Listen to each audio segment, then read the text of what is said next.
is Mackenzie Casparas. And I am Rudiel Navarro. So for today's vlog, we are going to PLM because last week we've been thinking on how can we explore chemistry and seek more information about chemistry students. Our goal is to find for at least 3 chemistry students and ask some questions regarding their course. So to make this interview something different, we list some of the characteristics of information such as availability, accuracy, authenticity, confidentiality, integrity, utility, and possession. And as we interview some of the chemistry students inside the pamantasan, we will see if these characteristics of information will be presented in their answers. So what's up guys? Nandito na kami sa loob ng PLM and now maghahanap na kami ng iba pang chemistry student na pwede naming ma-interview.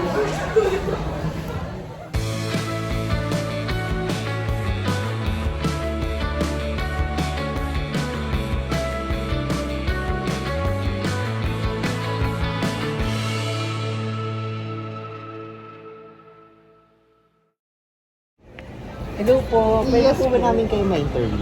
Yes po.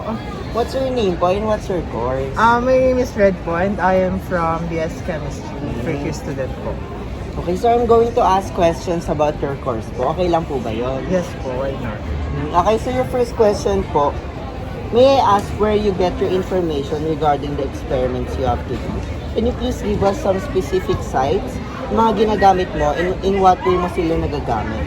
Well, first of all po, the information, we are getting it from the internet because of its availability, the wide availability of information from the internet.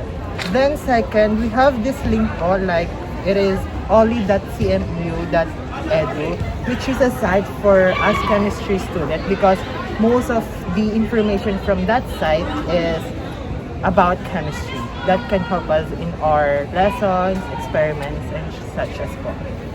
Okay, so are all the sites naman po ba is available para po sa lahat?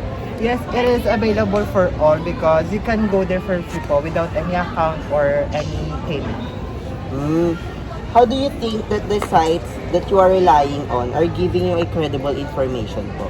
Well, yeah, when it comes to authenticity of the information, we are very sure that the information we are getting from the internet or the websites is authentic because the website I have just said, which is the oli.cmu.edu, is given by our prof, so we are sure that it is the information Hello there. po, tapos na po namin i-interview yung isa naming student. So maghanap na naman po kami ng isa pa na i-interviewin for today.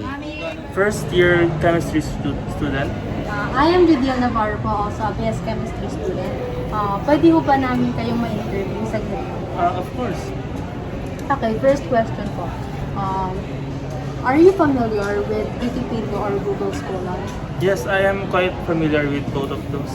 Between the two, which do you use more often, Wikipedia or Google Scholar? I usually use Google Scholar because it gives more accurate information on what you're looking for, and more importantly, the information from it are based from studies or researches. Besides using these sites, is there anything that provides you any information regarding your lab experiments? Yes, we do have some modules given to us by our professors to help us in our researches. Okay, do you find it helpful or something? I do find it helpful. You see, it helps in understanding the purpose and concepts of our experiments. Okay, last question na po. May I ask where do you usually write your data? We do write our data in some record books, and when we do, we also write the references where we got those informations. So ngayon po, nakakadalawa na kaming na-interview and maghahanap pa kami at least one para makumpleto po namin yung gagawin namin for today. Interview? Sige lang po. Para saan po? Para po sa ITE namin, kailangan po kasi namin mga interview ng students. Sige po. First of all, what's your name po? My name is Enzo po. What's your course po? BS Chemistry, first year. Okay po. So yung question po namin for today is about your course po, which is chemistry. So- Yes sir. Your first question po is during experiment, do you exchange data from other people or other groups and why? Um, we exchange data po most of the time. Kasi we use it to compare our answers or our results sa experiments if ever may need kami na i-correct or may need sila i-correct. And sometimes we also collab with other groups po para mas so we can do the experiments more efficiently and faster para mas mabilis po matapos. Okay, thank you po. Next question po is, how do you record the information you gathered when you are doing your experiments? Sa simula po, we usually just put it on pen and paper first. So susulatin namin yung data, i-write down namin or list down namin yung observations namin and the results ng experiments. Tapos, if finalize na yung results namin or yung data namin after the experiment, lilipat namin sila digitally or soft copy. Tapos, we usually use Google Docs or Microsoft Word to transfer it digitally. Okay po, thank you po. Sige po. So, tapos na po kami mag-interview ng at least 3 chemistry students and we will now going to proceed into our conclusion. So as we interview these chemistry students, we review the responses and see if the characteristics of information are present in their answers. As you see, we meet new people and make new friends. Plus, we also learn their strategies and what they do when they are experimenting.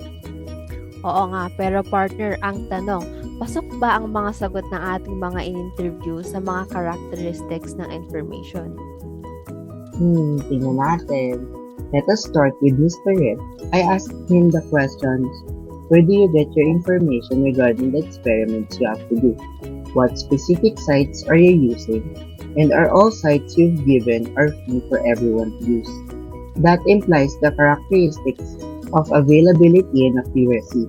All questions that Mr. Red answers fit on both characteristics. As a result of our response to the question, we discovered that the majority of chemistry students utilize the internet to get their information.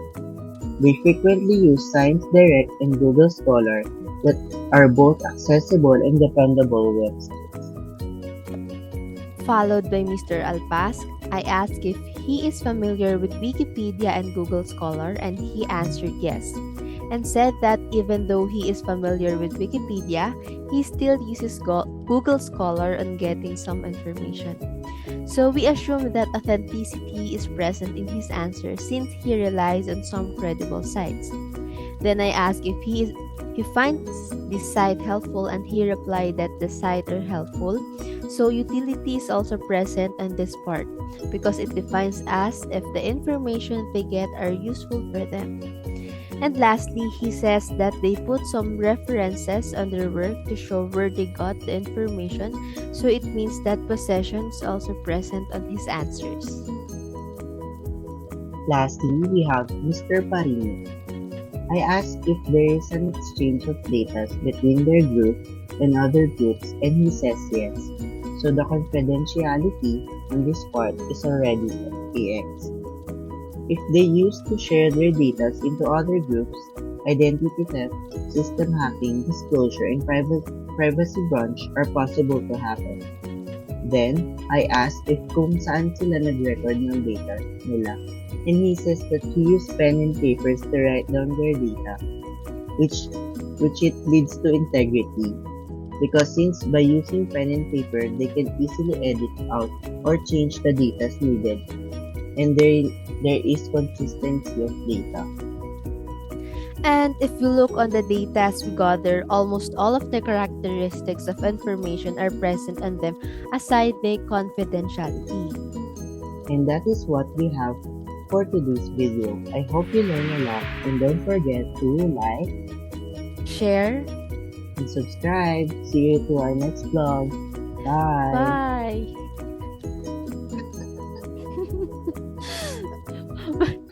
Bye!